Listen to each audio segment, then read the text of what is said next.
What's good, everybody? Welcome to Woke to the World podcast and TV, our first in-studio podcast here. I'm with Shane Kelly.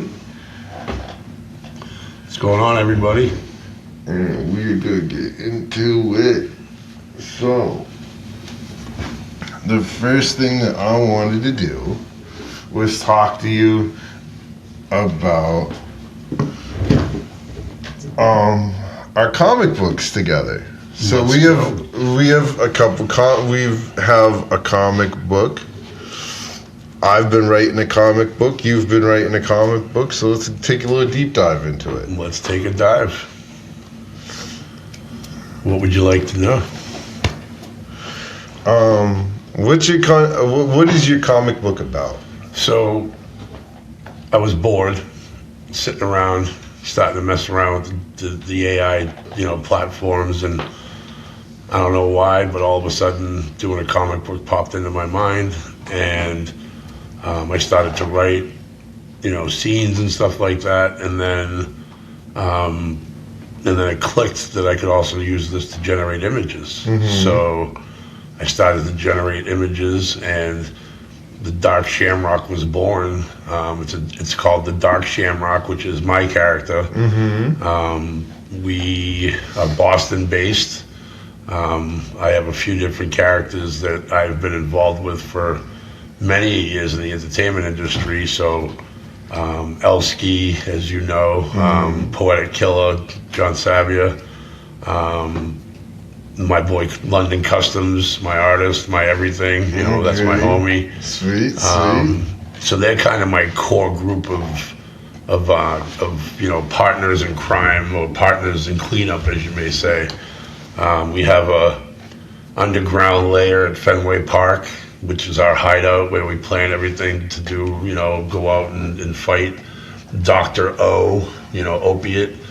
So the basic platform for Dark Shamrock is, because I'm a recovering addict and I've been sober about 10 years, the comic book was based on cleaning up the streets of the opioid epidemic, the addiction epidemic, kind of trying to fight the big pharmas in Boston, the hospitals, the people that keep this stuff just pumping out into the streets. And it's such a deep dive, and it goes way deeper than people even understand. That through the comic book platform, a little bit of what we do is we can expose some of the avenues that people are able to get this stuff through.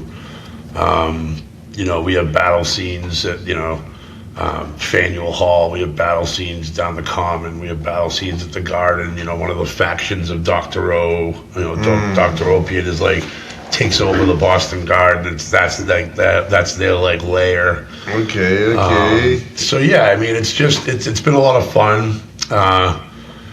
It's kind of still in its infancy. I've written probably about 15 or 16 chapters of it. And I've animated a whole bunch of stuff, but as you know, because you're doing your own type thing, it's very difficult to get the results that you want when you want them, and then it gets so frustrating that you just stop for a couple of days or a week or something. You get your mind gets so screwed up because you're like, I just want this to work. Yeah, for sure. So yeah, it's just it's been a hobby.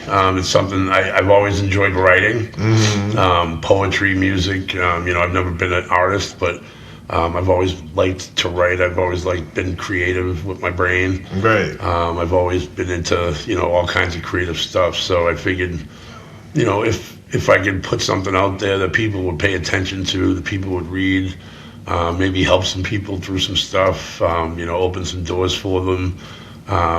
In my comic book, there's a side chapter that we dive down, and it's kind of the safe house of my comic, and it's Aftermath Treatment Center right in Somerville, owned by Matt Ganem, and a lot of his people that he came up and got sober with, and it's one of the most incredible places around. So in the comic book, I was able to use the Aftermath platform as everybody that we defeat on the street there's going to be, shrapnel, people that are still addicts, that are people that are still, looking for a fix and all that stuff. And if we're taking the fix away, they got to get some help somehow. Yeah. So those people, we scoop them up and, we bring them down to Matt and, put them in, in the Aftermath program. And, it may work for some, it may not work for others, but it's definitely an avenue that was written into the comic on purpose. Mm-hmm. Matt's a big part of, he's read a lot of the chapters, he's seen a lot of the artwork, and he's on board.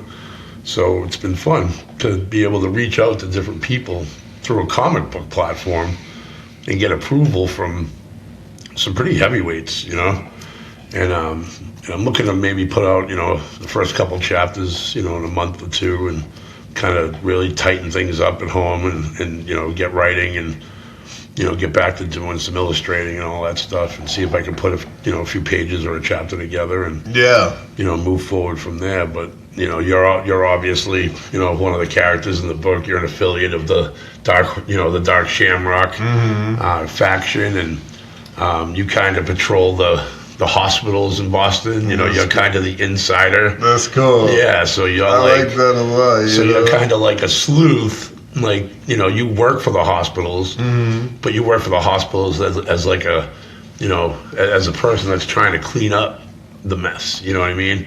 So you get a little information that you see, or you hear some things going on. It's, there's some bad doctors, and you're focusing on stuff, and you kind of reach out to to us, and then we all kind of get together and go out and try to defeat, these evil factions that are trying to keep everybody addicted.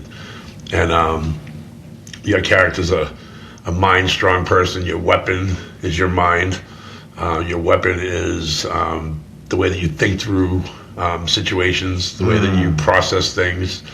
Plus, you're a big dude. Right. So, just that alone, I think I have you in there as like 7 foot or something like that. Yeah. You're not far off anyway. My character is literally 7 feet in my comic book too. That's great. So yeah, it's been a lot of fun to write, and it's been a lot of fun to do, and something new for me. Something definitely new for me as far as the way that I look at the way the creative process of doing that. It's been really fun.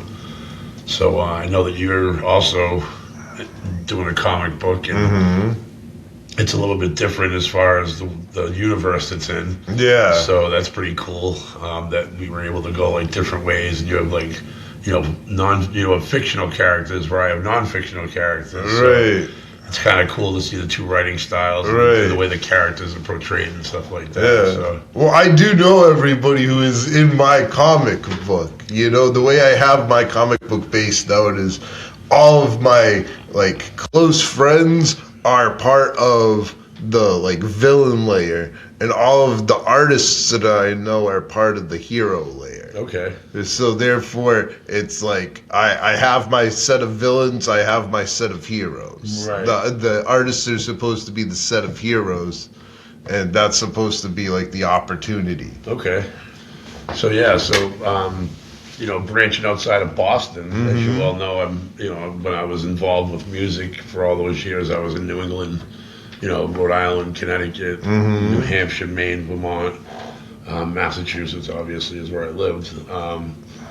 But the main characters are obviously all Boston based. Well, I have people that I know in Western Mass. DJ Reckless and my boy Spit that lives out there, and my boy Mike, who's also a character in the comic book. And then down in Connecticut, you got Scars, and you got all over, I can't think of his last name right now. Goldsmith, Oliver Goldsmith, Tyler Haas, Spark Kent. Yeah. So they're all going to be part of my New England faction. You know what I mean? So depending on how big the platform gets, depending on how big the readership is and how big I can distribute this, who knows how far it'll go. I have people I know all the way out in California. You know what I mean? So I could wipe out the whole United States with a comic book and, have plenty of writing, that I can do. So, let's see where it goes. You know what I mean? Right now it's fun. It's a hobby. I've been noticing that, generically I've been kind of, I've kind of gained a following on Facebook through making some, AI videos every Sunday for the Patriots and stuff like that. So it's just kind of weird that you can kind of put stuff out there and these like random people see it, and all of a sudden there's like, And then it thousands goes of viral. views. Yeah, And it's you're just nuts, like, man. well, what? Okay, cool. It's been super cool and super nuts. So I'm hoping that the comic book catches the same kind of fire, and people enjoy reading it because I am writing it. I am being assisted by AI while I'm writing it, but Right. at the same time, it's my ideas, it's my writing, it's my input. AI just kind of cleans it up and gives me ideas to run with, and then I can write upon the ideas they give me. So it's a really cool platform to use. I'm 51 years old. I'm old. I'm old school. I'm an OG. Yeah. So you know what I mean. So it's like all this new stuff that I get to play with. My mind is new. My body not so much, but my mind is new. And my mind always wants to be part of the technology that's being presented to us. Right. I'm curious. I have a curious mind, so I play around with stuff, and 100%. and that's where I came up with the comic book idea. And I don't know if you had the same comic book idea at the same time I did, or if we kind of talked about it at the same time and then branched out from there. So hopefully it was like a joint idea, and it kind of gave us both like a platform to move forward. Yeah, 100%. Yeah. Like, my comic book idea was kind of just like, I have a character for my beat brand and everything, and it was like an angry sound wave.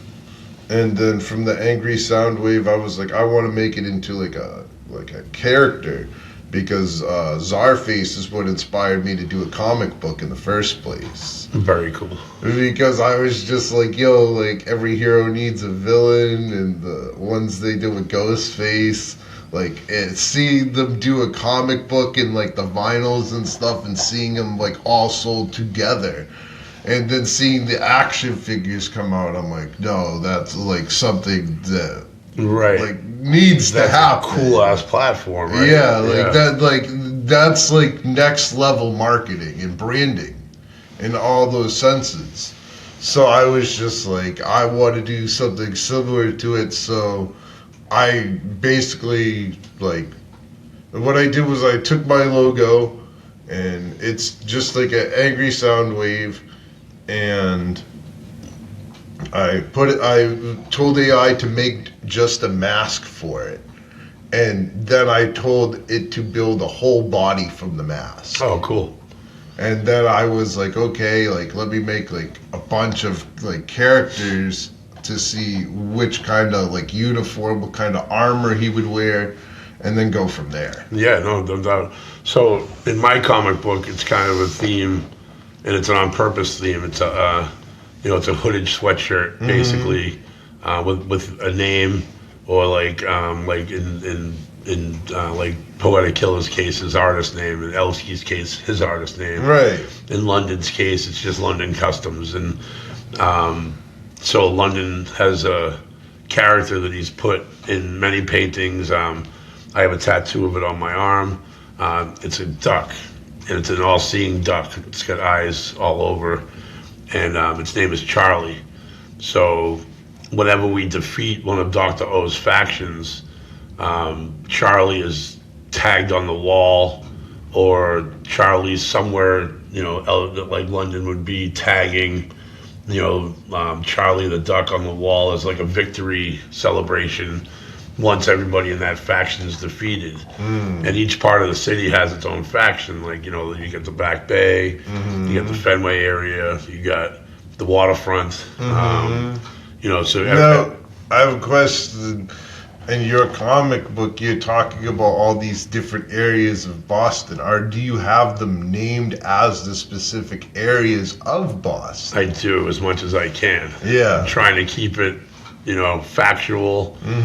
I'm trying to keep it as real as possible with names like, like we have a big battle scene in Faneuil Hall. It's like our first battle scene's in Faneuil Hall.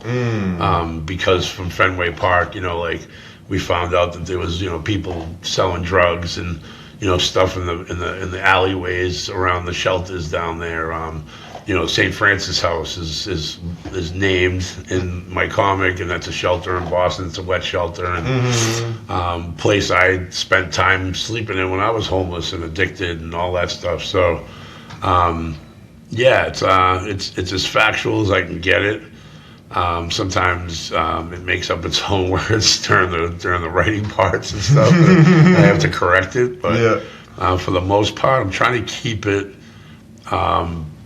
as on point as far as reality goes, because I think if I keep it real, I can keep it real. You know what I mean? If I keep the areas real and I keep people's attention that are familiarized with certain parts of Boston or certain parts of New England or certain parts of wherever, and I can pique that interest in the way that the reader sees what they're reading, and paint a picture in their mind that they can actually feel and like be part of.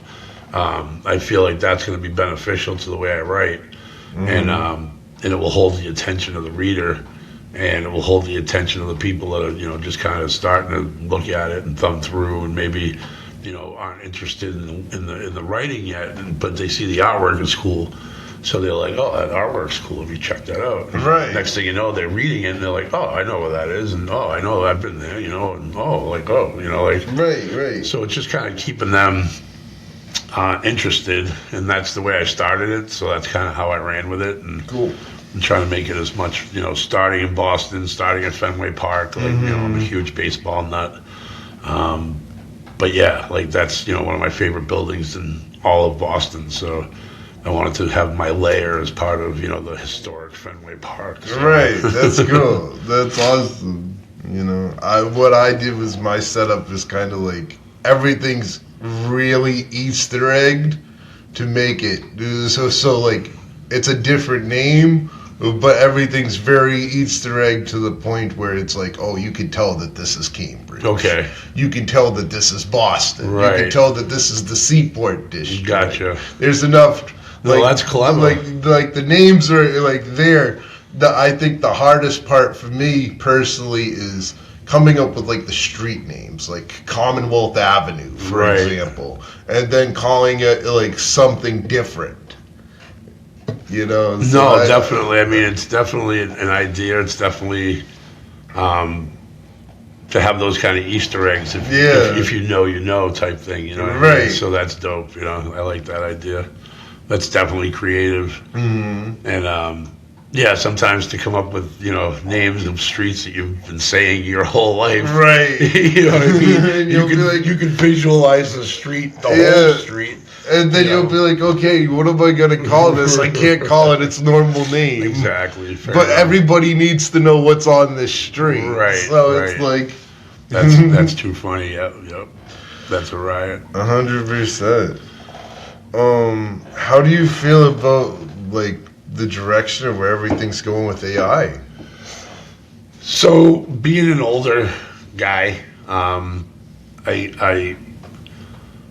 nervous in ways, but I'm also very interested in ways. I want to see where this goes. I grew up in the era of the Terminator and Skynet and all that type of stuff. Like I was a teenager when the first Terminator came out. So you watch those movies as a teenager in the '80s, and you're like, that'll never happen. And there's nothing like that. And then fast forward 40 years.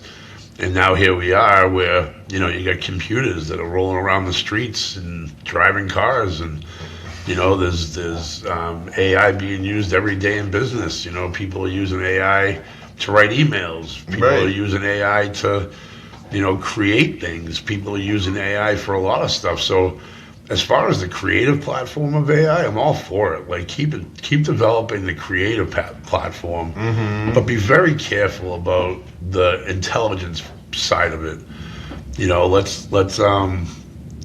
Let's see how far we as people, as scientists, as humans, can push this without making it, dangerous.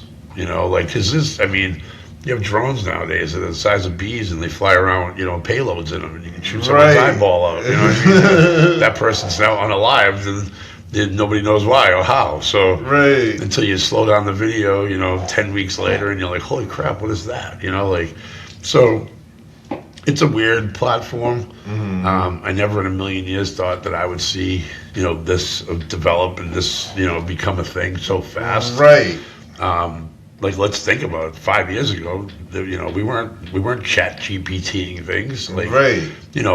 Google was, you could use Google to create certain things, but now when you type into Google, it gives you a whole printout of what you just asked it from an AI perspective. So, people are gonna like stop thinking for themselves is what I'm afraid of, and they're gonna start using AI to kind of create what they want for the benefit of themselves. Whether it be business. So now, what happens to a person that has a job, and now that job they get a promotion, right? They don't really know what they're doing, but now AI does. So AI can help them through that job, but at the end of the day, that person still doesn't know what the hell they're doing. Right. You know what I mean? So that's the part that I'm like, I'm a little wary about when it comes to business and stuff like that, and how Right. far it can actually control things. Right. So, I mean, I'm not a billionaire, I'm not a millionaire, I'm nowhere near a thousandaire. You know what I mean? So, people like me probably have nothing to worry about. You know what I mean? They're not coming after me. You know what I mean? I'm a nobody. I live out in the middle of the woods with the animals. Like, leave my ass alone. But yeah, I mean, the infrastructure of cities is going to turn AI. The way that roads are designed, the way that you drive, the way that everything happens, the way traffic patterns are designed. Like, everything's going to be that soon. So Right. And I feel like from what you said earlier, that AI right now is a really big thing creative wise, and I feel like a lot of people, it's like AI is only as smart as your mind can let it to be. If you have everything prompted out the right way, if you really give it the details, it can give you something amazing back. But if you just be like, do this for me, because a lot of people use it like Google and correct, right? So that Chat GPT, like, Right. old people like me think it's the greatest thing in the world, right? And it still is like it's definitely fun, right? It's definitely has its purposes, and you can use it for a whole bunch of different things. But at the same point in time, like, it's just a weird kind of feeling, It is. But it's exciting too. So let's see what happens. You know what I mean? I'm only going to be around, hopefully, 30, 40 more years. The way things go in the world. But I'd like to see where it goes. I'd like to see what happens. I don't want to see red-eyed robots walking around the streets with weapons facts. and shit. That's with AI, that's the one thing that I'm scared of. Yeah, I want to see like a Terminator robot Right. that's like bulletproof that like the army couldn't stop. Yeah, or they can something. regenerate Like, themselves like right. liquid. You know what I mean? So Like that's what truly scares me. I mean, those Other are than that, like I'm for AI. Yeah, I'm for it. I'm for any kind of technology that's going to advance things. Right. We just got to be careful about it. People get out. It kind of makes you wonder, like. So you think of like the universe of Marvel, right? So, Yeah. all the billionaires have become villains. They create all these characters and suits and everything that they have to fight the common person. Well, like they're the ones with all the money, so it's probably not too far fetched to do stuff along those lines if they can with the technology as it advances, So, Right. like, we might end up in a Marvel universe someday. Your comic book characters might be real life. Right. Mine might be dead, So, yeah, who knows? Who knows where it goes. But it's Right. fun. It's fun to play with. It's fun to be creative with it right now. Right. I'm, as everybody should be, nervous. Right. I'm not... putting out everybody be so scared and don't let it happen. Right. Yeah, screw all that. Like, let it happen Right. generically. We'll just see how it happens and we'll get to control it. Right. 100%. I truly believe it's as powerful as you can make it, If you have the mind for it, it can be a really great thing, or it could be a really bad thing. In that Big sense. facts. Yeah, big facts. Yeah.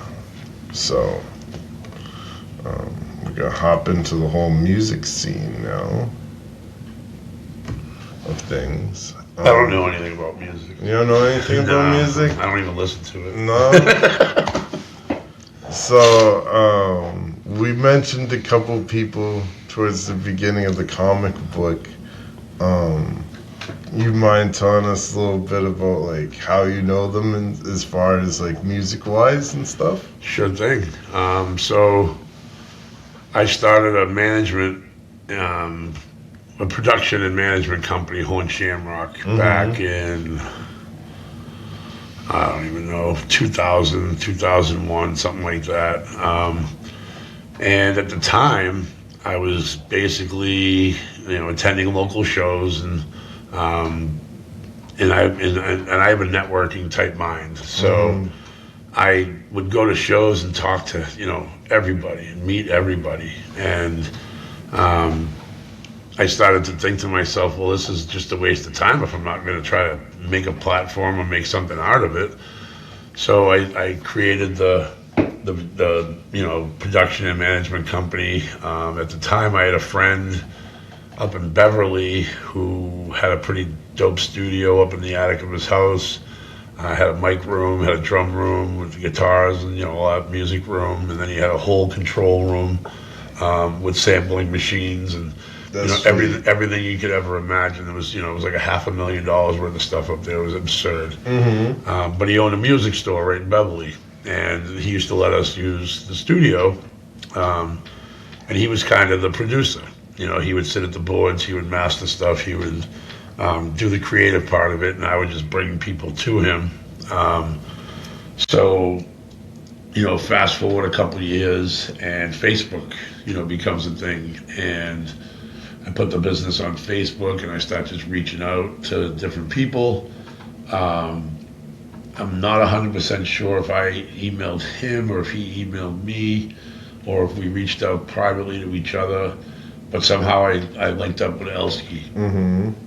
And at the time, Tyler Haas was Phenom, and not Spark Kent. So we planned on getting a studio time for the two of them to meet up in Beverly, and Tyler was from Branford, Connecticut. So a friend of mine drove down in a snowstorm and picked up Tyler and drove him up here without his mom knowing. He was like 16 at the time. We took him out of school and drove him through a snowstorm up to Boston and into Beverly, and basically held him hostage for the day while we made music, and he loved every minute of it. And then my buddy brought him back home. He got got in a bunch of trouble and whatnot. But Elsky, I grabbed him from the train station that day. We went up. And immediately, it was like his professionalism and the way he carried himself in business was like nothing I had ever seen before. It was so professional. So I knew that he was established, and I knew that he wasn't like just a fly-by-night artist. And him and I became friends, very fast. Fast forward probably a few months, and we talked about management, and I started managing him.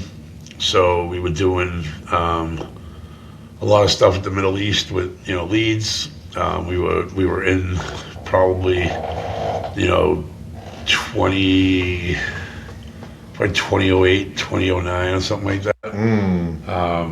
We were deep in with Leeds, and when he had the venue at Church here in Boston, and then he had the venue, he had the Middle East, obviously, which was his playground over there. And Ned Leeds, he was very fair with us, and he was always accommodating, and he knew that the product that Elsky brought to the table was a product that would bring out fans. Right. He had a good following, so.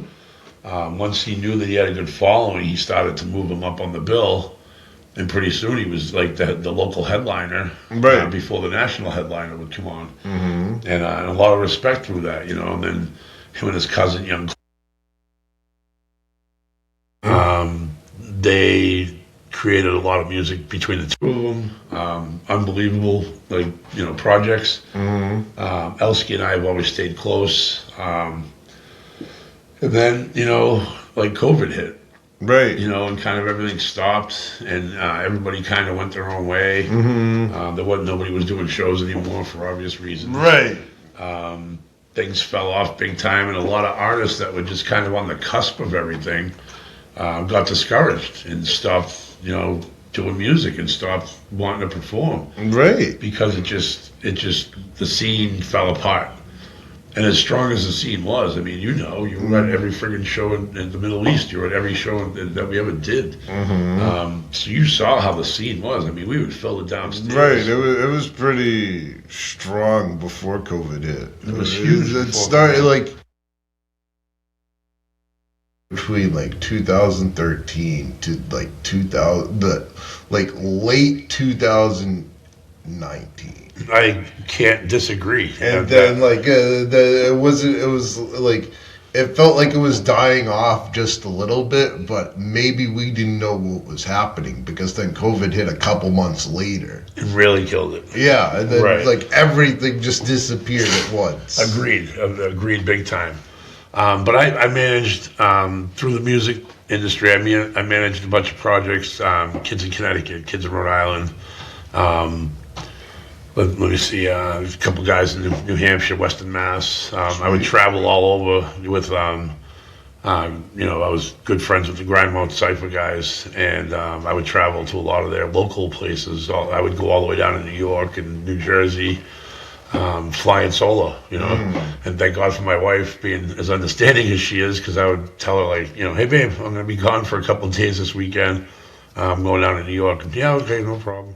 So, I had the free time. I had the opportunity to do things.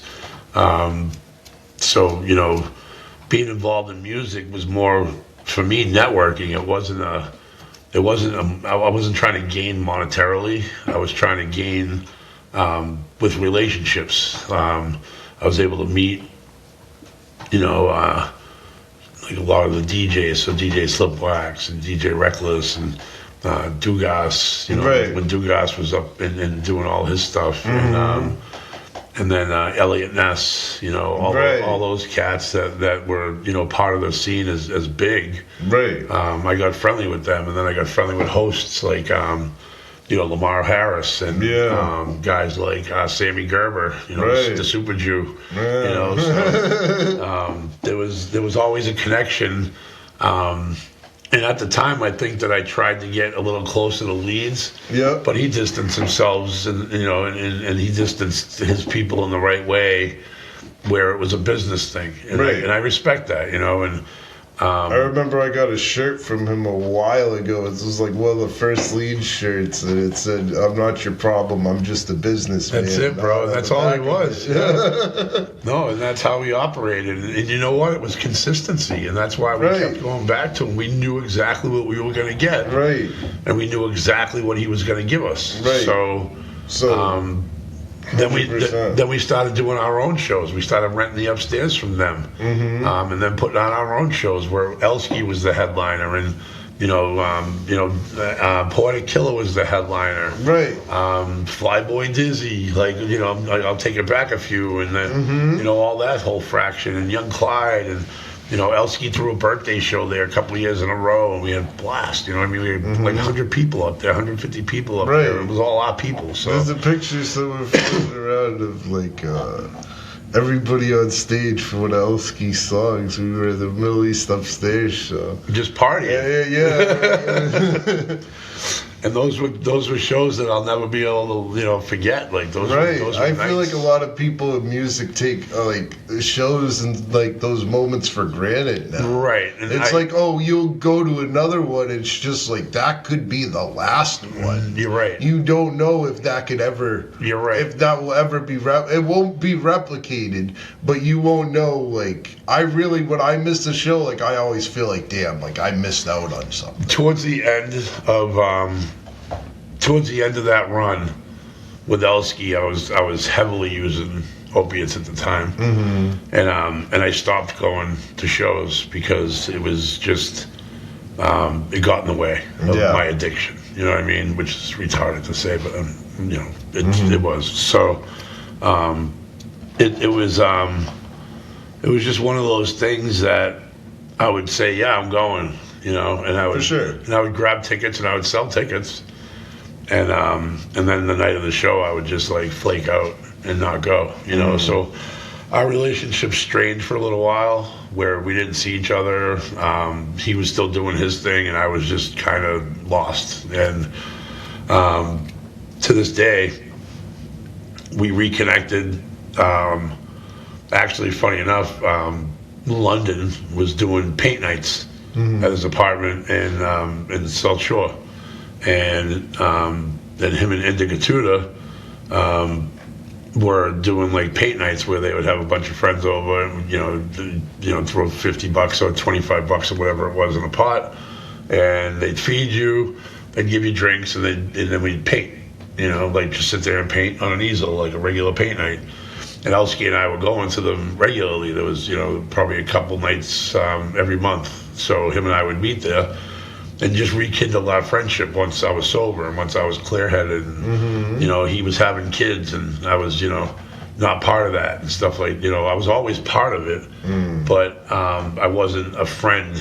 Like I wasn't, there anymore. Like I used to go over and hang out at his dad's house. Right. We used to have barbecues and stuff, and like we used to do a lot, but through abusing myself, I abused everybody around me, and I started to hibernate, and I just started to hide. So towards the end of it all, I got sober in 2018, but that whole run, I was high as a kite, you know what I mean? So in the beginning, it didn't affect me as much as it did towards the end, but towards the end, it consumed me more, and it kind of pushed me out of the industry. And at the time when a lot of those guys were getting sober, Slane was getting sober, Ned was getting sober, Sammy was, getting sober, everybody was getting sober, Right Hook, all those cats were getting sober, and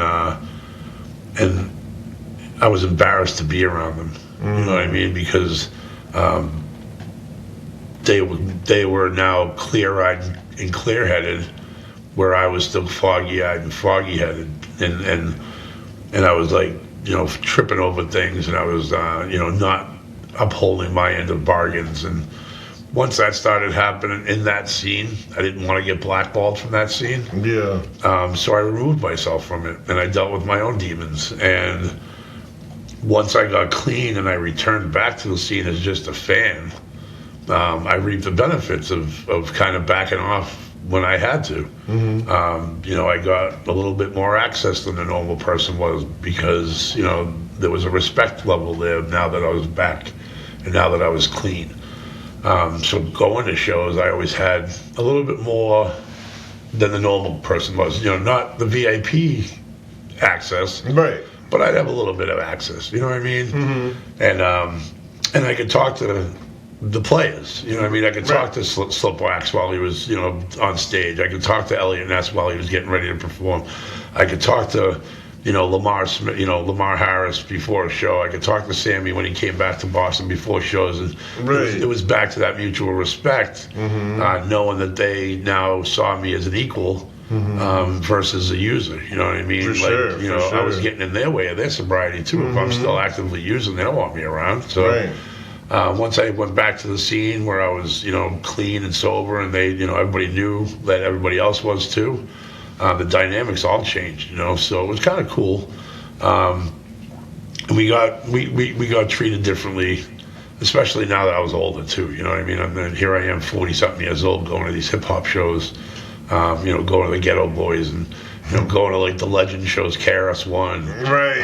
going to like legendary shows that like I grew up listening to these guys. They're heroes of mine, Right. as far as music goes, and being able to meet them and being able to take pictures and talk with them in like an actual capacity, and like hear some knowledge from the teacher himself. Like KRS-One, like sitting there talking to me like I'm a dude that he grew up with, blew me away. Talking to Bushwick Bill outside of the Middle East on Mass Ave while everybody's hanging outside, and he pulls up in a Toyota Corolla and hops out with a dwarf shirt on and a Yoda backpack, bro, and like just hanging out and talking with like his Bushwick Bill, And I'm like, whoa, I'm like blown away. Like, Right. I'm talking to a ghetto boy right now, like, and the ghetto boy. And then, after that show, we got to talk to Willie D, like Scarface, like these legendary people. And so as I got older and as my kids got older, so my son also was a huge hip hop fan. So I started taking him to shows like out at the Palladium, where I knew a couple of the security guys, and we would have all access out there too. So here's my son growing up, 11, 12, 13 years old, and at that time I'm still using, but I'm actively being a parent and taking my son to MGK shows and like his type of music shows, and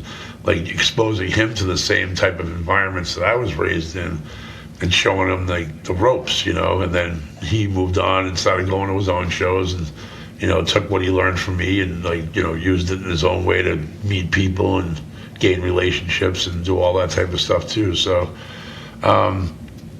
as much as I was messed up a lot of those times, but I was still like actively part of the business. So I was always trying to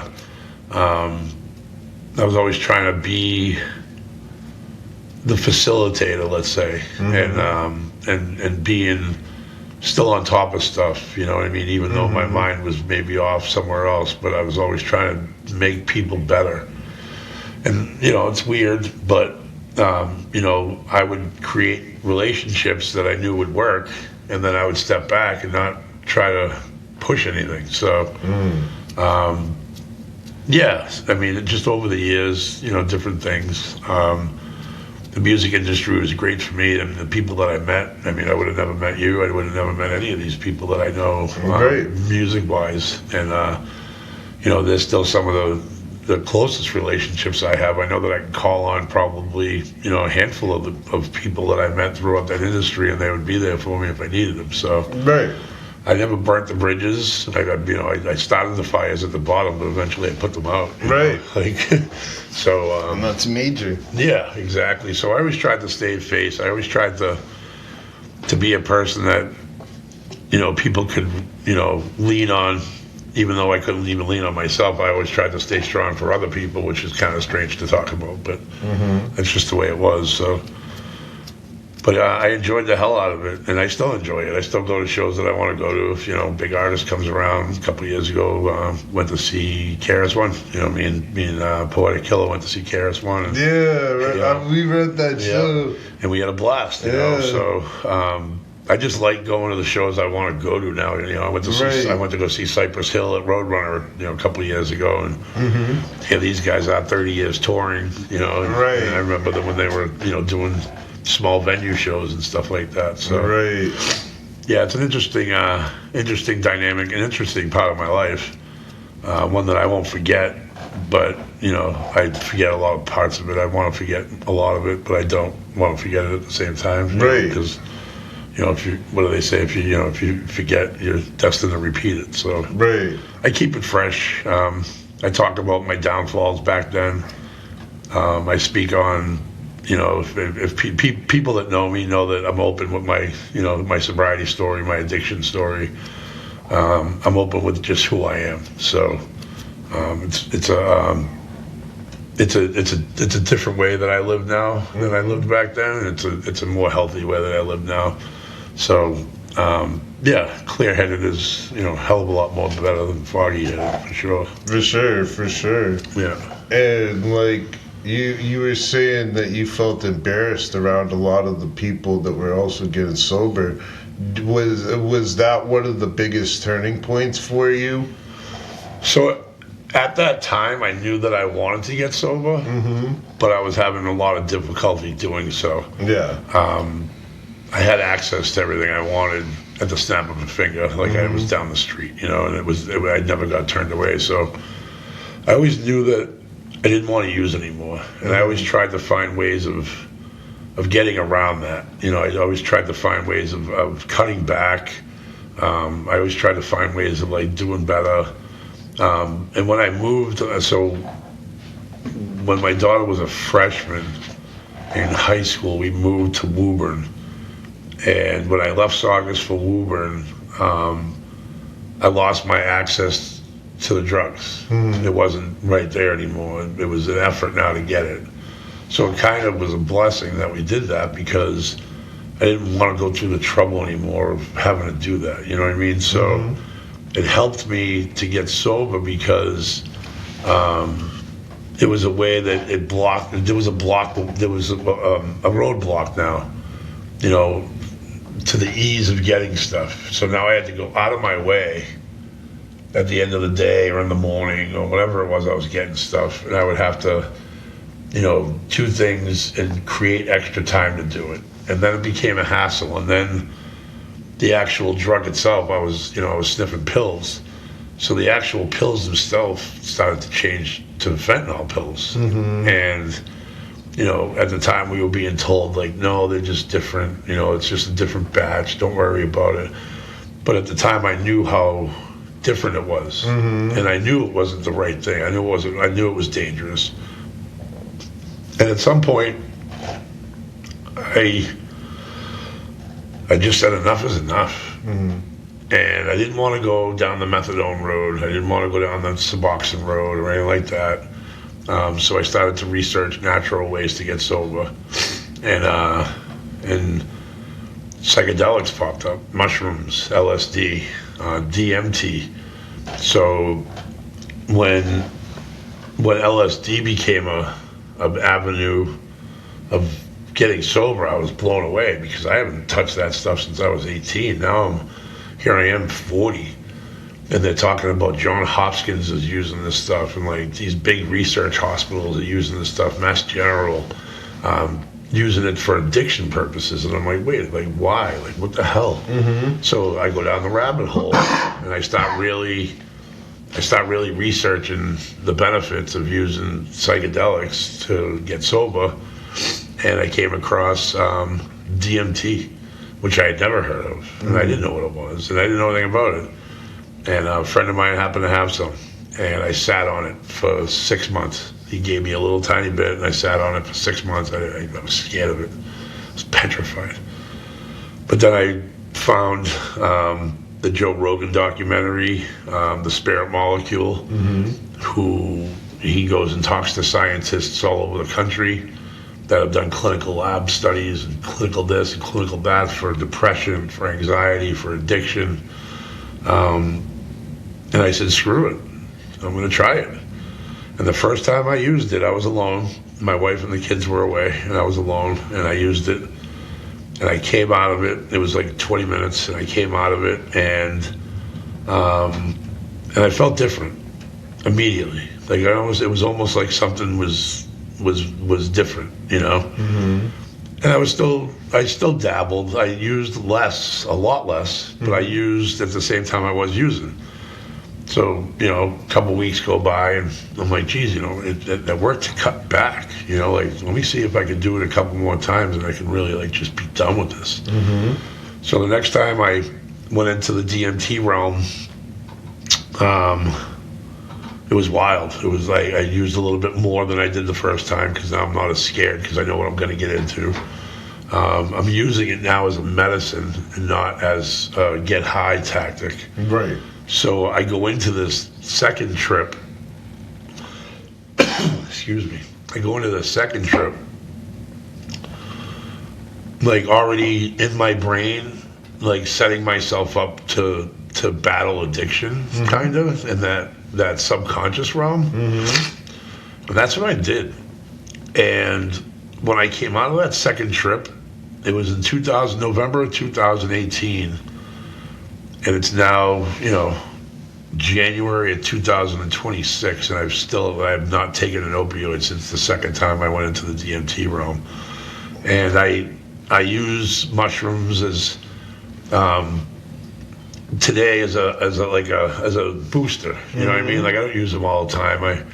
I use them, you know, every few weeks, or you know, and I don't take a lot. I take a couple grams at a time, just to just to kind of maintain my sobriety. You know what I mean? Kind of maintain the thought process I'm having. Not, once in a while I'll go out with my friends to a barbecue, or if we go out to a bonfire or something like that, I'll eat a little bit more. That way things are a little more fun. But when I'm using it as medicine, I'm not using it as a drug. I'm using it as a medicine, and for myself and me alone, like everybody's different. It's changed my life. Like I'm now in recovery, so I've been sober for 2018, so that's 8 years, 9 years. So 9 years. So I got sober, and for the first 5 years or so, I was sober, but I wasn't recovering. And then once I started to feel unfoggy again, once I started to feel clear-headed again, that's when the recovery part started. And that's when the part that, once I started to, love Shane again, my whole life changed for the better. And I was able to be more present in my own life and not present in everybody else's life. Yeah. You know what I mean? So I learned how to love me again. And then once I learned how to love me again, I relearned how to love everybody that I love. Right. And it was weird, but it was amazing. And it was the most uplifting and the most euphoric feeling for me, at least, right. But yeah, that's that's kind of, I know that we kind of drifted off the music thing, but at the end of the music thing, addiction was kind of beating the dag out of me. So right. It was the recovery process to where I am now that created the today Shane. You know what I mean? Not and I don't forget about those days, and I can't forget about those days. Right. I talk about them often. When people ask, I tell them. Right. It's part of your story. It is part of your story. What in the song Woods, Mac Miller says, the stories, you got questions. I got the, basically, if you have questions, I'll answer them. Right. So, right. I've had a lot of that, and I've had to rebuild a lot of relationships, and a lot of the people that I tried and thought I had to rebuild relationships, they were like, yeah, we never really, cared, because we knew that it wasn't you that we were dealing with, it was drugs. So it was easy in a lot of senses that people that were real with me accepted me for being sober. For sure. And I didn't have to, go and be like, "Duh, I'm so sorry," and, bow down to people. So, yeah. For sure. So, we gotta switch over to sports now. Sports, the best time of the year right now, baby. Right? It's absurd. We were only supposed to win 3 games. Bro, I had us at 7. I had us at 7. I said 12 at the beginning with of the the new year, coach, training camp. I said 12. Okay. And I was like, okay, that everybody was like, that's probably not realistic. Everybody was like 4 or 5. That's and that's what Vegas had us at. Yep. But I wish I'd put $100 on us. But yeah, I mean, sports in general, man, that's my life. Yeah. I grew up in a sports family in Boston. I grew up in Watertown. So when I was a kid, it was my mom would I lived around the corner from about 3 or 4 of my buddies from school, and once we were like 13 or 14 years old, it was a $20 bill would get us bus fare. It was one bus to 57 from Watertown Square to Kenmore Square, and tickets were like $7 or $8 for the bleachers. Yeah. You can get a couple hot dogs and a drink, and your parents could get rid of you for like 10 or 12 hours and not worry about where you work. You were inside Fenway Park. Yeah. You know what I mean? So it was kind of a break for the parents. Right. You know what I mean? They'd throw you maybe even $10, back then would get you. It was a quarter to get there, a quarter to get home. So it wasn't difficult. It was a 25-minute bus ride up the street. Right. So I grew up a huge baseball fan. I loved baseball. It was my best sport that I ever played. I was best at baseball. Played football, played basketball. I skated.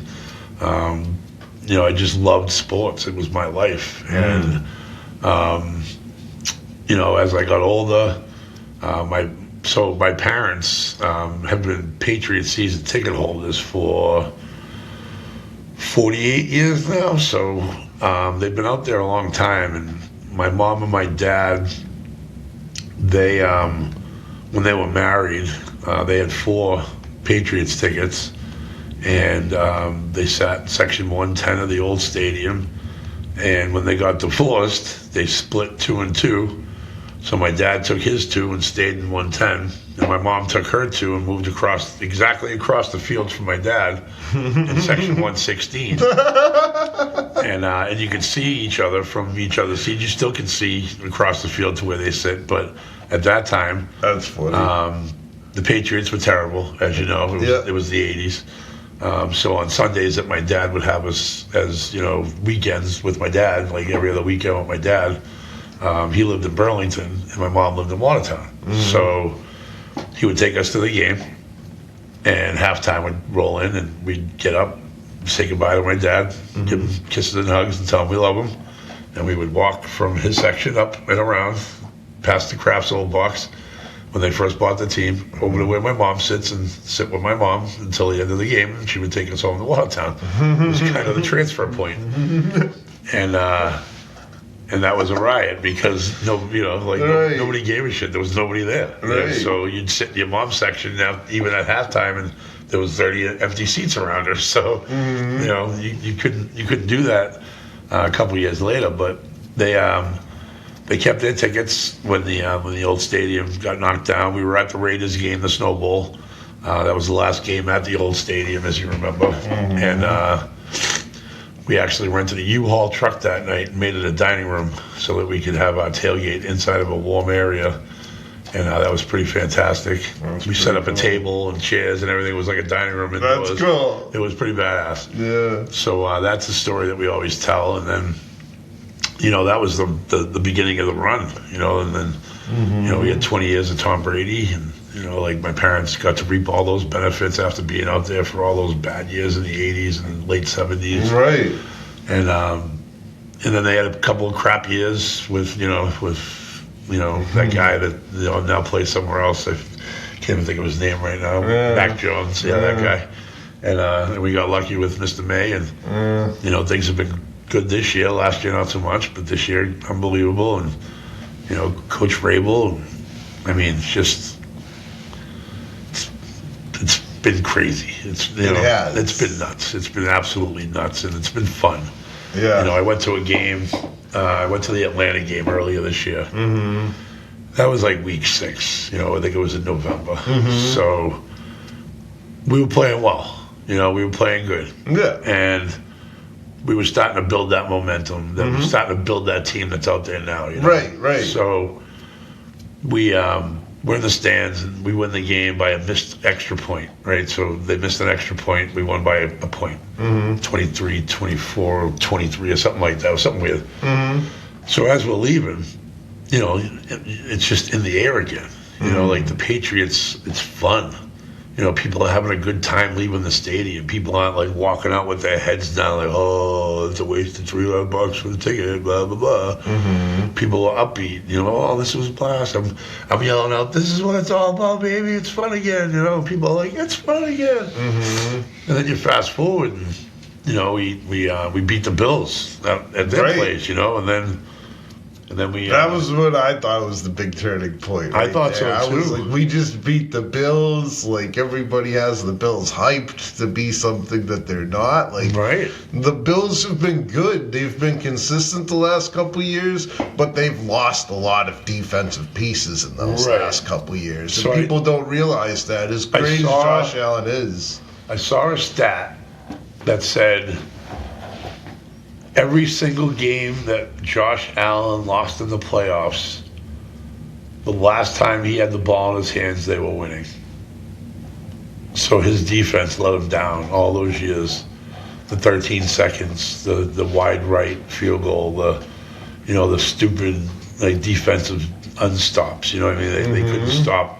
Patrick Mahomes, 13 seconds before he let him march down the field, put up a field goal. So it's it's been a life of the Bills, but thank God we're not Bills fans. Right. And the way I I look don't at think I could do one of those table jumps. bro, no way. Not at this age. Maybe back in the day I could do it. And I would probably have done my the ceremonial like baby through the table type thing when the kids are born. Like the Bills Mafia, unbelievable. Yeah. Greatest fan base, they're great. But they lose. They got nothing to show for it. They're miserable. Right. So, we grew up not being Bills fans, thank God. Right. I remember when Steve Christie missed a wide right field goal in the Super Bowl against the Giants. Mm-hmm. Me being a shithead teenager at the time, my mom had a square, and if Steve Christie hit the field goal, she wins like $250 on the square, right? Mm-hmm. But here I am, the shithead teenager. He's gonna miss it. And then when he missed it, even though it was the Bills, she didn't get the square. The Bills lose. She's mad at me now. I'm like, but the Bills lost. Like, what are you mad at me for? Right. And she's like, because I could have won a square, you weirdo. You know what I mean? Like, yeah. So that story's told a lot in my house. My mom didn't go to a game this last year. She didn't go to a game for the first time, probably in 48 years. We lost my dad 2 years ago during the Patriots season. He passed away in November of 23, and that was my stepdad. So they met out in the parking lot, tailgating, back at the old stadium. Wow. So we were there. It was a crappy year. The Patriots were crap again. Mm-hmm. I was there with like 3 of my buddies because my mom had 4 tickets, so it was her ticket and 3 of my buddies, and we're up there throwing the football around. And a couple of the guys that were parked next to us in the tailgate, they were throwing the football around with us, and they were cool. Mm-hmm. So when we sat down to eat, my mom used to cook breakfast at the 1 o'clock games because the lot would open at 9.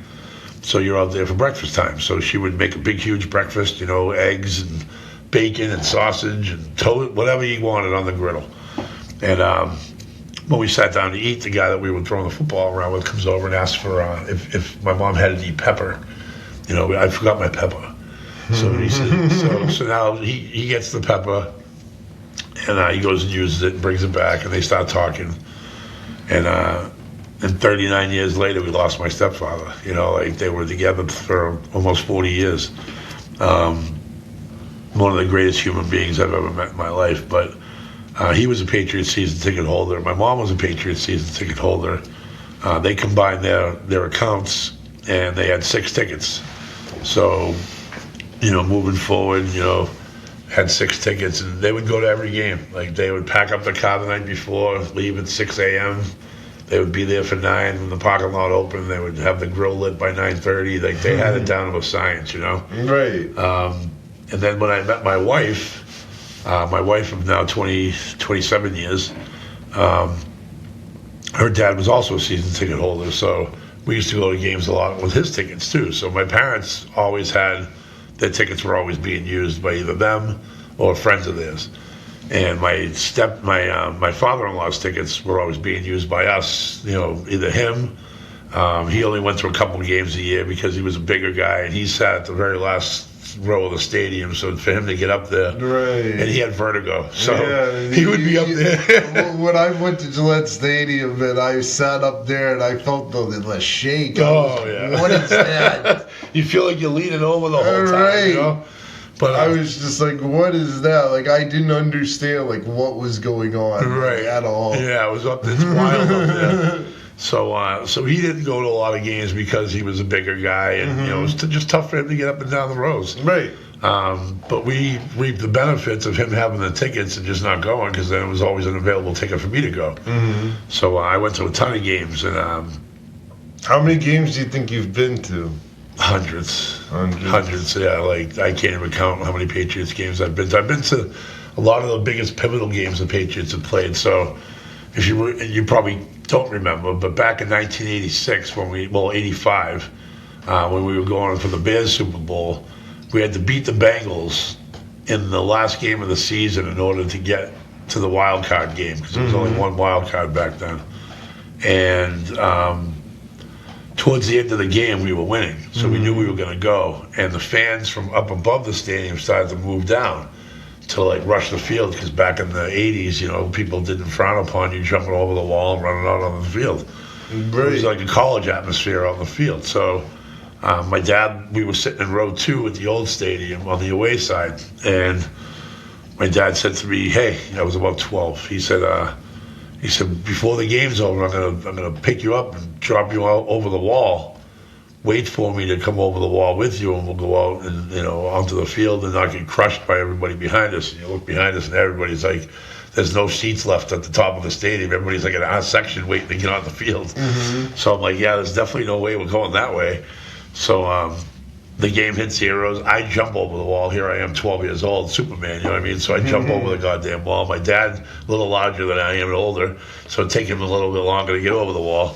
But once he got down, we like ran out to the 50-yard line and celebrated with everybody. So there was that game, and then, you know, the Raiders Snow Bowl. I was at the coldest game at Gillette Stadium against the Titans the day after my daughter was born, right here at Beth Israel, and it was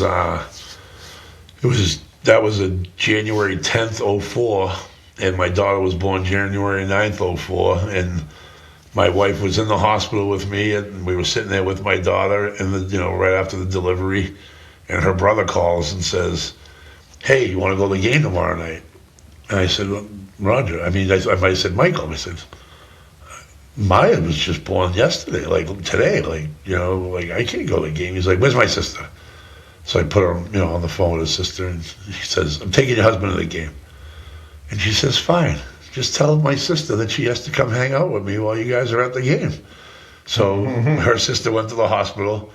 We went to the game. Right. And then I didn't go to any of the away stuff. My parents used to go to one away game a year. Have you ever been to an away game? I have not. My parents used to go once a year. They used to go through a ticket package company, and they would go on like a trip to San Diego or wherever they were playing. That was nice. They went to 2 Super Bowls, and both Super Bowls they went to, they lost, so they don't go to Super Bowls anymore. They went to the Bears Super Bowl in New Orleans, the Super Bowl 20, and then they went to the Green Bay Super Bowl, also in New Orleans, where they lost that one as well. And then they stopped going to Super Bowls because they said they were bad luck. So my mom's very superstitious when it comes to sports and the Patriots. I'm not allowed to call her on Sundays before the game. I can definitely not call her during the game. That's the dedication right there. Earlier this year, if you remember, Gronk did an interview with Drake May. Yep. And they called Tom Brady at the end of the interview. So I watched that whole interview, and I was so impressed and so in love with the interview that I called my mom, right? So I called my mom. It's before the game on that Sunday. And she yelled at me, "What are you doing?" And I go, "What are you talking about? I just want to talk about the interview with Gronk." "Not till after the game." Click. Hung up on me. Didn't even want to talk about it. and then we won the game, so I was allowed to call her afterwards. But she said, "If we lost today, it was on you, right? Because you called me and you broke protocol, And then, tomorrow, with the snowstorm and stuff, my sister wanted to go hang out at my mother's house to make sure that my mother was safe, and that my mother was going to have somebody there during the storm. She's 70-something, 75, 76 years old. She's great health, but my sister wanted to be there just to kind of make sure that somebody was there in case, power was lost and the generator had to start or whatever. Mm-hmm. And my mother told her to go screw. And she said, no. She's like, you are not coming to my house tomorrow. And my sister's like, why not? And she said, because if the Patriots lose, it's on you. Because you screwed up the whole routine. I have watched every single Patriots game alone this year, and I plan on doing it again tomorrow. So my sister was denied access to my mother's house because the Patriots are on tomorrow. And nobody's been there all year. I love it. That's great. So yeah, it's a lot of fun. I come from a big sports family: Bruins, Celtics, Red Sox, Patriots. Sweet. And we die hard, as everybody else does around here. Right. So, and the way I look at this season is we're playing on house money right now. Right. So, whatever the outcome is tomorrow, I'm happy. You know what I mean? We can regroup, come back next year and do it all over again. Right. The core group that we have now, they're all young. They're all going to be here for a while. They're all signed. We have, $50-something million in cap space. So we're only going to make the team better. Right. Would I love to see a miracle run and, we end up with confetti at the end of this all? Oh, my God. Yeah. But is that a realistic situation? Maybe not, But it could be. Could be. And that's why I don't make predictions. Yeah. That's why I don't say anything about, we're going to kill these guys. Or we're going to do this. So Yeah. I'm just a regular, Boston fan that thinks in reality. Right. I was alive during the ball against Drew Buckner. I was 12. Yeah. It was devastating. It still kicks me in the balls when I watch it on TV. The dropped pass by Welker. The helmet catch. I mean, we could go on another whole podcast and just talk about the bad moments that we've had in Boston sports history. You know what I mean? So, definitely another topic for another time. But we've all been alive long enough. We've all been around long enough that we've been affected at least once by the Boston sports teams. Facts. Doesn't matter what age you are. My dad back in '69 with the Red Sox back in that against the Cardinals, and the ball, the Pudge home run in Game 6, and then the next day we lose, that type of thing. And so I mean, every generation, every era, everybody from Boston's had a story about why they didn't win that year. And then you go to like people like you're probably my son's age. He's 27, where you guys knew nothing but greatness. Every time you woke up on Monday, the Patriots had won. You know what I mean? Every time you went to bed, Pager won. You know what I mean? Like, so you were spoiled for a little while, and that created so many more fans in this area, which is great. The Pink Hats. We invented the Pink Hats. The fans are not really fans, but they go and they root the team on because it's a fun thing to do. And then they become fans, you know what I mean? So, you say Pink Hats, and it's not necessarily women. It's just people in general that aren't like diehard fans, that are just casual fans. Right. And they become blue hats and red hats and, yellow hats and black hats and green hats, They become green teamers, like all that stuff. So it's just fun. It's been a lot of fun to be a Boston fan the past 20 years. It's been a lot of fun to be just a sports fan in general around here for a long time. So it's nice to be back. It's nice to be back in our rightful place. The national haters are back, which is great. It's fun to banter back and forth with those asshats. Yeah, for sure. As soon as the Patriots started getting good, everybody wanted the Patriots to suffer for 20 years. After seeing them dominate for 20 years, and it's like there is some breaking point there. Yeah. Nope, not gonna happen. Yeah. So, do you have a favorite tailgate moment? I do, actually, and it's probably the Snow Bowl. Yeah. We knew going into that week that it was going to be a storm. We knew that there was going to be a giant storm during the game. The snow held off, so it was I believe it was maybe a 4:00 game. So my mom's, two of the guys that my mom went to, one of the guys that my mom tailgated with every week lived in Franklin, Mass. So he went to the Ryder dealership, rented a Ryder truck, a 20-foot Ryder truck, and we were bringing that to the game. Like, that was going to be our ride to the game. So we get to his house. Everybody parks their cars at his house. We pile in the back of a Ryder truck, right? So there's like 10 of us in the back of the goddamn Ryder truck. We close the door. They jump up front, and we're driving to the stadium. Like, he lives like 20 minutes from the stadium. So here we are on Route 1, doing the most illegal thing you could possibly do by having people in the back of a Ryder truck. Right? So we pull into the parking lot. They park us. The door opens. We have one of those job site kerosene heaters that you can click on, and it doesn't give off terrible fumes, but it still gives off some fumes. And we put that on. It's like a big torpedo heater, and it's blowing heat into the back of this truck. And the grill's going, and then it starts to snow. After we start grilling, it starts to snow, but that's cool because now the grill's hot, the snow's melting, we get a tent over us, we get the truck. So everybody sets up inside the truck. We pull out a dining room table, set that up in the truck. Everybody gets a chair around it. and then we just start bringing food in and putting on the thing like Thanksgiving Day dinner, and we closed the door. There's no snow on the ground yet. We closed the door. Right. We're sitting in the truck. Everybody's nice, warm, and toasted. We're taking layers off. Everybody's like, whoa, it's warm in here. And then everybody gets done eating, say 20 minutes, half hour, 45 minutes later, we lift the door of the truck. There's like 4 inches of snow on the ground. No. And we're like, oh boy. So then we pack everything up and we go inside and watch the game, and miracle happens. We go on, play the Raiders and win that game and move on to the next round. And we go back outside. Now, I'm not a huge drinker, but that day I was drinking a lot of McGillicuddy. And when we went back outside, I was a little, under the weather. And I sat in a chair, and it was so cold. And I took a couple of swigs of McGillicuddy inside the truck because I knew I had to get in the truck at some point, so I was going to do it immediately. Well, I get back in the truck, and we, wrap everything up, get ready to go back to Bob's house.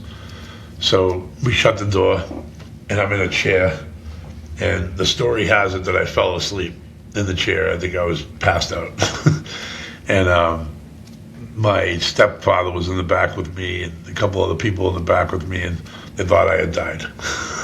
They thought I had froze to death right there in the back of the truck. I had not moved from the minute we left the parking lot until the minute we got back to Franklin. They weren't sure if I was breathing or not, but we had won, and I was okay with that. And yeah, it was a fun tailgate. I've had many a good tailgates, but that's the most memorable one because of the whole circumstance of the day. So it was pretty cool. It was pretty fun. Oh yeah. The first Patriots game that I went to was the Patriots versus the Broncos in 2014. The playoff game? No, the one during the regular season that they had. Was that Tim Tebow? No, it was Manning and Brady. It was Manning, okay. Great. It was Manning and Brady. It was Brandon Browner. He had an interception in that game. Brandon Browner, wow. Hey. Going back. That was a pretty crucial game. Yeah. The last game I went to is Tom Brady's final game at Foxborough. So that I haven't been to a Patriots game in a couple of years. Yeah, 2020, right? Yeah. What a great run. That was against the Bills. Okay. So that was the last one I went to. Edelman had a really great catch. Yes, Edelman. In that game. That kid was unbelievable. I loved Edelman. Yeah, I mean, one of my favorites. They used to call him the mental midget because he was just like, he was so strong. He was just so, I'm going to make this happen. Right. He willed himself to make so many of those catches. Right. His size was a disadvantage his whole career, but it never dawned on him that it was a disadvantage. You know what I mean? Like, he played like he was 7 feet tall. So we were very lucky to watch Gronk, Brady, of course. We had Corey Dillon. We had, and we had a lot of defensive players. Oh my God, the Hall of Fame of defensive players. Unbelievable. Bruschi, McGinnis, Vrabel. Right. They said that Vrabel used. So I was listening to a thing with Drew Bledsoe, right? So they were talking to Drew about Vrabel being a coach now and stuff, and he said, I remember Mike Vrabel used to bring me out onto the field or bring a quarterback out onto the field pre-game, and he would run routes because he needed to burn up energy pre-game. That's how high charged this guy used to be every day before the game. That he would have to go out pre-game and run routes and get thrown footballs to expel energy because he was too hyped up to play in an NFL game. How can you be too hyped up? That's pretty amazing stuff. But Drew was every day, every single game, he would be out there running routes with a quarterback, getting thrown passes, and that's how, Bill Belichick saw him doing that and realized he could catch passes, and that became part of the playbook, was Vrabel in the end zone, or Vrabel for a first down, or that eligible receiver. You know what I mean? And then how many Super Bowl catches did that guy have in the end zone? 2, 3? Yeah. Here's a linebacker. It's a perfect 10 for 10 with Brady. Right, 100%. So So, like, here you go with a linebacker that has 3 Super Bowl touchdowns Right. on offense. Right. So, it just showed you how special of a player he was and how smart he was. And we're so lucky to have him as a coach, Him and Josh should just stick together. I mean, Josh should have never left Bill's side. They would have won 10 Super Bowls if Josh never left, Right. The Romeo Crennels of the year, I always tell people, I'm like, with Josh McDaniels being here, like, the Patriots, like, he's been here for every single Super Bowl. Right. And, like, that's why I feel really confident going into this weekend. Oh, no, he's got them prepared. Because if, I know everybody's going to be like, it was Tom Brady's talent. But it was Josh McDaniels' coaching as well. I've always especially at the beginning of his career when Tom Brady was just learning the system. Right. After Charlie Weiss, Josh came in, and that was the beginning, of the dynasty, really. Mm-hmm. So a lot of the years that Tom Brady struggled later on in his career were the years that Josh left and tried to get head coaching positions. And, right. Every time he came back, we won a Super Bowl. Right. So I think Josh is probably top 3 ever offensive coordinators, head coaches, maybe in the bottom of the carousel all the time, because he wasn't a great head coach. But that boy can run an offense, man. Like, that's, he's... Not everybody's cut out to be a head coach. No, some people are good offensive coordinators. Right. Give you the responsibility. I like Mike McDaniel a lot. I don't think he's a good head coach. No, I love Mike McDaniel. He's a great offensive coordinator. And he just got hired as such. Right. So, great meme when he got fired. I don't know if you saw it or not. When he got hired, he looked like a clerk at Office Depot. But when he got fired, he looked like a drug lord from Miami. He had the sunglasses and the slick back hair. Yeah, I saw that. And then his first picture, it was like he had the glasses, the collared shirt buttoned up nice, and but at the end of it all, the hair was all disheveled and slicked back, and he looked like a drug lord. Right. So Miami changed his ass, but I love Mike McDaniels. He's great. Mike McDermott, another one. I think he's a great coach. Mm-hmm. Just they didn't get it done up there. So, let's see. There's a legendary coaching staff out there right now. Right. You got so Tomlin. many coaching vacancies. Right. You got Mike Tomlin out there. You got Harbaugh. So interested. So I think Tomlin's gonna take a year off. I think so. I think he'd be smart if he did. He's been doing that 19 years at the same place. Yeah. It's a long time. And he had a hell of a lot of good years and a hell of a lot of good football teams. Mm-hmm. They gave us that run for our money every single year. We played against those guys with Roethlisberger and all those teams back then. But the coaching carousel is wide open right now. There's a couple of legendary guys moving around. We'll see where everybody lands and what the NFL looks like next year. It's a fun league right now. There's parity. There's a lot of it this year. I think the Chiefs have now fallen off. I don't think you're going to see that domination as much as you did for the past 10 years with them. The Patriots are back in the fold, which is going to be fun for all of us around here. Mm-hmm. You got, the Lions dropped the ball this year, but they've been great the past few years, and they were a nothing team for decades. And then they were fun to watch when our team wasn't. Mm-hmm. You got Matthew Stafford. You got Sam Darnold. You got some great quarterbacks right now. You got young kids. You got the Drake Mays. You got the Caleb Williams. Caleb Williams. Yeah, Caleb Williams is unbelievable. I was really pushing for the Patriots and the Bears. I was too, because 40 years. Because I would have loved to see it just for Caleb Williams versus Drake May, Ben Johnson, Mike Vrabel. So this year, right? So 1986 and 2026 is 40 years. So we played the Bears at the Super Bowl in 1986. So I was hoping that we'd have a rematch 40 years later and a little revenge, But we'll see what happens. The Bears are out of it. We'll see who we play. If we win tomorrow. Right.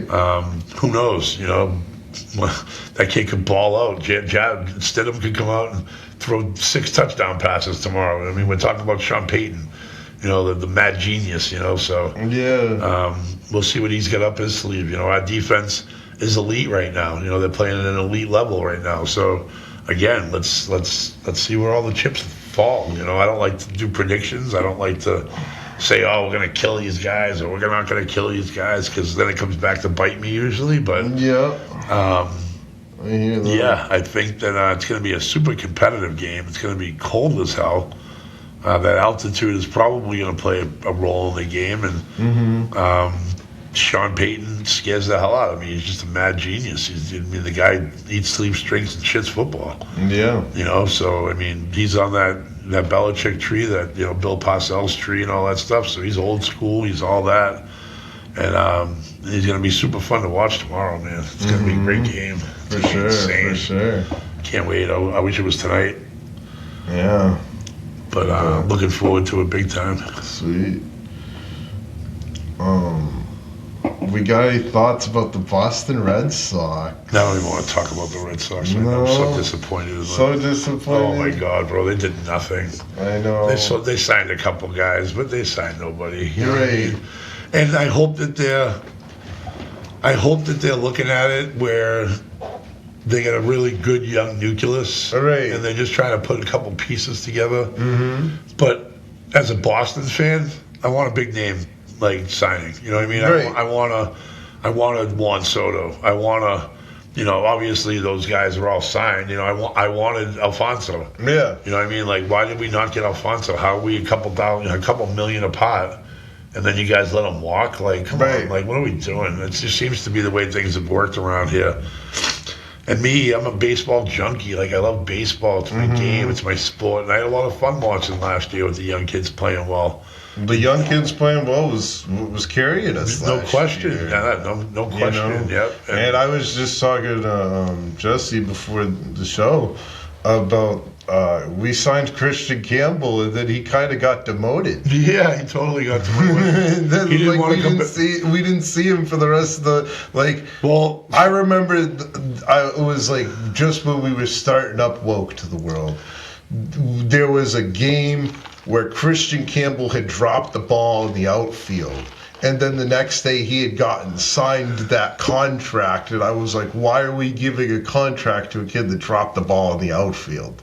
Didn't he Of that stature. And then he got demoted like a week later. Right, he went down to and then Worcester. we signed Roman Anthony. Yeah. And then I'm like, okay, well, the Roman Anthony one, we can still get good value out of. Right. Christian Campbell, I'm questionable about. Exactly. Because we don't know if he's going to be in the big leagues next year or not. Well, Christian Campbell also is a head case, and the kid's loopy. Mm-hmm. Like, he got demoted to Worcester and just wanted to stay there. Right. He didn't want to come back up to the big club. Right. It's like, oh, I collect the check from the big club. Right, I can play down here with these scrubs. Right. And still get all that money? Mm-hmm. Like, so, yeah, I kind of, he turned me off. I loved him when he was up at the big club. Mm-hmm. And then when he went down to Worcester and then wanted to stay there for the rest of the year and not come back, I'm like, what are you, like, every person, Right. Like, every dream of every athlete is to go play in the big leagues, and you're out here playing with the scrubs in Worcester, and why? You know, like, are you scared? Like, what's going on? And he kind of just, he rubbed me the wrong way last year. He turned me off a little bit, so hopefully things change this year. I'm super excited about spring training in a few weeks. Like, I know. I was just seeing this morning. There's 9 days until Truck Day. Yes, Truck Day is in 9 days. I cannot wait. And I think the Red Sox are going to do some kind of move in spring training. They have to. Because you know they want to take the cheap approach to it. Not everybody's the Dodgers. No, God, and no. everybody's like, oh well, the Dodgers are ruining baseball. It's just like the Dodgers are making the move everybody else is scared. The to Dodgers can afford to do Dodger things because they win. Right. The Red Sox were doing the same thing when they were winning. The Patriots did the same thing when they were, you know what I mean? Like, you know, if you go from, just to rewind for a second, like back to the old days of the Patriots, right? So the old stadium went from, you know, being a metal bench, you know, cesspool where the bathrooms half didn't work. And there was a racetrack in the middle of the parking lot for tailgating for horses, the horse-drawn carriage races, and you kind of had to maneuver around that to tailgate. And then, you know, to today, you look over at what Patriot Place is, And it's, the Patriots are worth $10 billion now. And Bob Kraft bought the team for $250 million back in whatever, 1984, 85, or whatever year it was he bought the team, or maybe the Sullivans still owned it when they went to the first Super Bowl. But, not soon after that, maybe 96 or 95 when he bought it. But yeah, it was like, just that whole change. And I mean, look at Fenway Park. Look at the things around Fenway Park from all the World Series wins back a couple of years ago. Right. The development of that area, that all happened because the team was winning and putting money back into the community and building up the area around it and trying to make a fanfare over there where it was just it was just a ballpark in the middle of a swamp. You know what I mean? Right. So, now it's an actual infrastructure over there with things to do and fan experiences and fun things to happen. Right. And they're trying to, I don't know how true this is, but I keep hearing that, Sam Adams and Fenway Sports Group trying to make, a deal for, Fenway Park to become, a Patriot place. That'd be cool. I mean, I keep saying But traffic-wise, infrastructure-wise in Boston does not make sense, and I think it would be terrible for the city. Not in that area, right. But, it would be cool. But at the same time, you can't... Because it's you're not going to be able to get, we have Fenway Park forever. Yeah. But not, you can't uproot Fenway Park and move it. Right. You know what I mean? You're going to have to rebuild eventually. That 112-year-old ballpark's not going to be around forever. Right. Do I want to see it around forever? Yes. It should become 100%. It should become a museum. I think it will become a museum. But what they need to do is they need to rebuild it with the same dimensions on the field. Mm-hmm. Still have our Green Monster. Still have our 420 center field with the 25-foot wall. Yeah. Still have our 300s down the line. That place is special for that reason. That's a ballpark that the dimensions alone, it's not a cookie cutter place like Atlanta where it's, you go down the lines and it goes like this. You know what I mean? It's got boop, boop, boop, boop, boop. It's got all these little nuances and things. You get the corner in right field. You got the triangle in center field. You got the Green Monster in left field. It's character. That place is full of character, and I don't want that to go away. But I want the half. I sit. I'm 275 pounds. And I got to sit in one of those red seats, and I can imagine what they're like for you. Oh yeah, terrible. And Jesse, in a brand new ballpark would have a lot more, ways to get around and stuff like that. So they have to upgrade for the fact that we need modernization at Fenway Park, but at the same time that's a baseball cathedral, and it can never go anywhere. I don't want Wrigley Field to ever go anywhere. I don't want anything, all those old stadiums, but they do, and that land's worth freaking so much money right now. So it's up to whoever the owning groups are to see what we can do around there. But I believe that we should put it somewhere else where it's easier to access than it is where it's at now. I mean, right now it's only 35,000, 37,000 people. I can only imagine the traffic that's going to be caused from the new stadium. Build a place that's 50,000 people, and now you're 20,000 more people in that area. Right. Forget about it. Right. It's already a nightmare. It's a nightmare when you go to that stadium. Right. Because it's one way in, one way out. 100%. You're sitting in an hour and a half of traffic just to get out. Yeah, no question. Good stuff. So I'm going to end on this one more question that I have that I think is going to be the ongoing question moving forward. What are your dreams? Or what were your dreams at one point? I still have dreams. I think if you're not trying to have dreams, you're just sitting stagnant.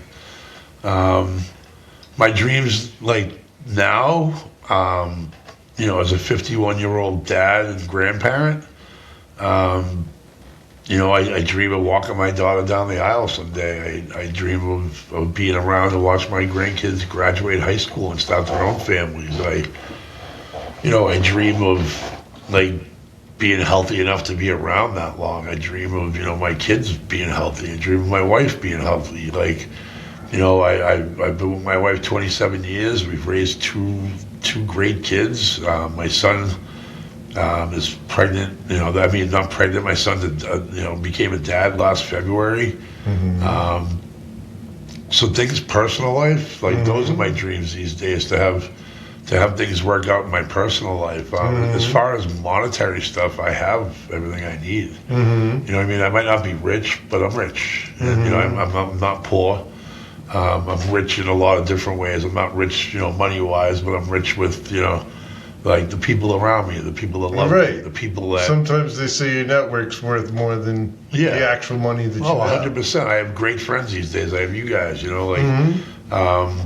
I'm honored to be here for the inaugural, podcast. Right. I was honored that you waited and wanted me on here. Like, I told my wife, I said, man, I said, we've been talking about doing this for months, and I keep putting it off, and things get in the way. I said I didn't expect to be going to 2 home games at the Patriots. When I planned on doing a Saturday there, I didn't expect to be going to a divisional playoff game. I didn't expect to be doing all this stuff. So, I mean, things are just things are good. Things are good. My dreams, my goals are all family related now. I don't really want for much of anything. I have pretty much everything I need as far as material things.